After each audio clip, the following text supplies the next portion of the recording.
Hello दोस्तों, education का अड्डा चैनल में आप सब लोगों का एक बार फिर से स्वागत है।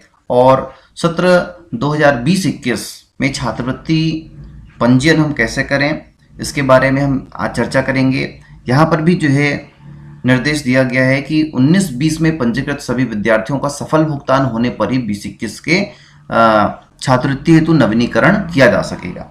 तो लोक शिक्षण संचालनालय के द्वारा कैसे हम छात्रवृत्ति के पात्र बच्चों का पंजीयन करें या अद्यतन करें, इसके बारे में लेटर जारी हो गया है और यह कार्य हमको 15 नवंबर तक पूर्ण कर लेना है। तो इसके लिए पात्रता तो पूर्ववत है और इसमें जो खास बातें बताई गई हैं वो मैं आपको सरसरी तौर पर बता देता हूं, उसके बाद फिर हम देखेंगे कैसे हम इसको करेंगे। प्राथमिक और माध्यमिक शाला के नए विद्यार्थियों का पंजीयन पहली, तीसरी व छठवीं का पंजीयन होगा और शेष का जो है हमको नवीनीकरण करना है। साथ ही साथ 9वीं से 12वीं तक के विद्यार्थियों के पूर्व परीक्षा परिणाम में सभी को उत्तीर्ण कर प्रोन्नत किया गया है। यदि आपको इसमें कुछ सुधार करना है तो मेनू में जाके आप जो है सुधार कर सकते हैं। और पोर्टल पर छात्रवृत्ति के एंट्री लेवल कक्षा 1, 3 और 6 के अतिरिक्त अन्य कक्षाओं के नए विद्यार्थियों का पंजीयन नहीं किया जा सकेगा। केवल विशेष परिस्थिति यथा पलायन से राज्य में आए परिवार के विद्यार्थियों का पंजीयन राज्य कार्यालय से अनुमति लेकर किया जा सकेगा। इस प्रकार यहाँ पर बताया गया है। साथ ही साथ यह भी बताया गया है कि 9वीं से 12वीं के लाभार्थियों की निर्धारित बिंदुओं में जानकारी भारत सरकार के डीबीटी पोर्टल पर अद्यतन की जाती है। इसके कारण जो है 9वीं से 12वीं तक के विद्यार्थियों को छात्रवृत्ति हेतु स्वयं के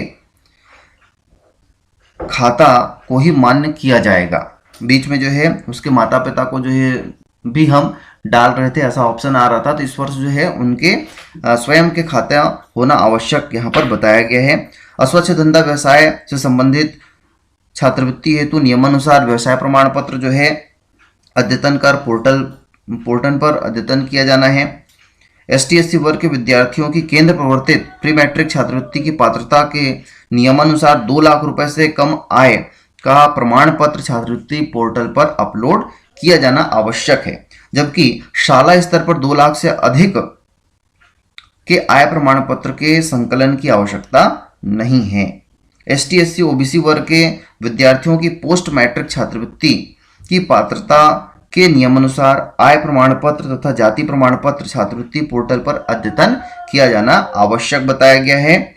और निर्देशित किया गया है कि छात्रवृत्ति हेतु सभी पात्र विद्यार्थियों की जानकारी का पंजीयन, नवीनीकरण, अद्यतन पूर्ण कर भुगतान हेतु 15/11/2020 के पूर्व लोक शिक्षण संचालनालय के लॉगिन पर भेजें। उक्त तिथि के बाद पंजीयन या नवीनीकरण का कार्य पोर्टल पर बंद कर दिया जाएगा। संचालक लोक शिक्षण संचालनालय छत्तीसगढ़। तो दोस्तों इस प्रकार जो है ये निर्देश आया है। आइए देख लेते हैं कि छत्तीसगढ़ छात्रवृत्ति पोर्टल स्कूल शिक्षा विभाग के इस वेबसाइट में हम कार्य कैसे करें। तो आप देख पा रहे हैं कि पंजीयन 2020-21 यहाँ पर मेनू उपलब्ध है। यहाँ पर पहला है सत्र 2019-20 के विद्यार्थियों का परिणाम संशोधन करें। ये जो है अभी हमको करा कुराया मिल जा रहा है। विद्यार्थी का साला परिवर्तन करें जो दूसरे विद्यालय से आए हैं। तो यह काम कब होगा? जब जिस विद्यालय से छात्र आ रहे हैं उस विद्यालय के शिक्षकों ने जब उनको अपने विद्यालय से हटा दिया रहेगा, तब जो है हम उसको यहाँ पर विद्यार्थी का शाला परिवर्तन करने हेतु हम एंट्री फॉर्म भर सकते हैं। सारांश प्रतिवेदन फॉर्मेट B अपलोड करने का ऑप्शन भी खुल गया है। आप देख पा रहे हैं यहाँ पर जो है हम अपलोड कर सकते हैं। सारांश फॉर्म B प्रविष्ट हम यहाँ पर अब कर सकते हैं। देखिए ऑप्शन खुल गया है। साथ ही साथ जो पंजीकृत विद्यार्थियों का आवेदन फॉर्मेट ए सुधारें या निरस्त करें। यहाँ पर नो रिकॉर्ड बता रहा है क्योंकि एक बच्चे को अभी तक नहीं मिला है, इसलिए। अब हम कर सकते हैं नवीन विद्यार्थी का पंजीयन फॉर्मेट ए। यह काम जो है प्रारंभ हो गया है। आइए हम एक नवीन बच्चे का फॉर्म भरकर देखते हैं कैसे हम इसको भरें। आइए, हमको एक नवीन जो है पंजीयन करना है, तो उसके लिए शैक्षणिक जानकारी, यहाँ पर वर्तमान कक्षा का चयन करना है। तो कक्षा देखिए, यहाँ पर 3 ही कक्षा दिखाया जा रहा है, पहली, तीसरी और छठवीं। 3 में ही हम जो है कर सकते हैं। तो हमने 6th कर दिया। उसका प्रवेश क्रमांक आवश्यक है, तो प्रवेश क्रमांक हम भर देंगे। प्रवेश क्रमांक के बाद विद्यार्थी का नाम। आप जानते हैं कि इस पर जो है हमको इंग्लिश में ही करना है और बड़े अक्षरों में ही हमको यह एंट्री करनी है। तो ये हम बच्चे का नाम एंट्री कर देंगे। इसके बाद है पिता का नाम,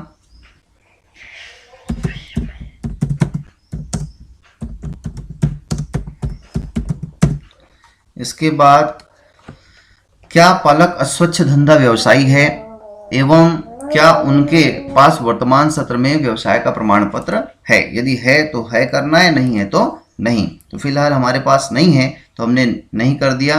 बच्चे का हमको आधार नंबर यहाँ पर डालना है। तो आधार नंबर हमको ध्यान रखना है कि ये सही होना चाहिए, क्योंकि यदि गलत होगा तो बाद में हमें ही परेशानी होती है, इसलिए इसको चेक कर लेना है।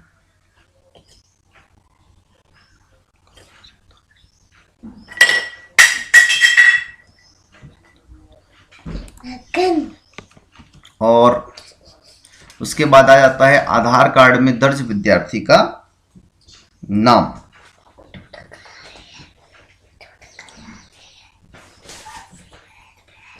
तो यहाँ पर हम आधार कार्ड में जैसा उसका नाम दिया हुआ है वो हम डाल देंगे, नीरज सोनकर। अब हम कर लेंगे उसके लिंग को सेलेक्ट। जाति वर्ग यहाँ से हम सेलेक्ट कर लेंगे।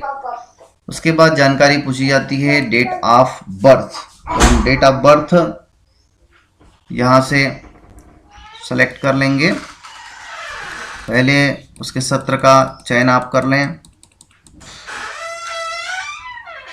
उसके बाद मंथ और फिर आप तारीख पर इस प्रकार टिक कर दें। तो ये हो गया उसका जन्म तारीख। मोबाइल नंबर हमको चाहिए, तो मोबाइल नंबर कर देंगे हम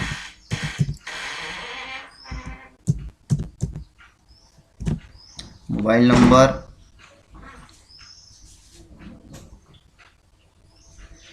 नंबर के बाद अब जो महत्वपूर्ण जानकारी है वो है उसके बैंक खाते का डिटेल, जहां उसको पैसा जो है आना है। तो हम सेलेक्ट कर लेते हैं शाखा का नाम। तो हम शाखा का नाम इस प्रकार जो है सेलेक्ट कर लेंगे। आप सेलेक्ट बटन पर शाखा के पहले अक्षर को इंकित कर दें, जिससे जो है वहाँ का IFSC कोड आ जाता है और शाखा का नाम भी आ जाता है। अब हम एंट्री कर देंगे खाता का नंबर,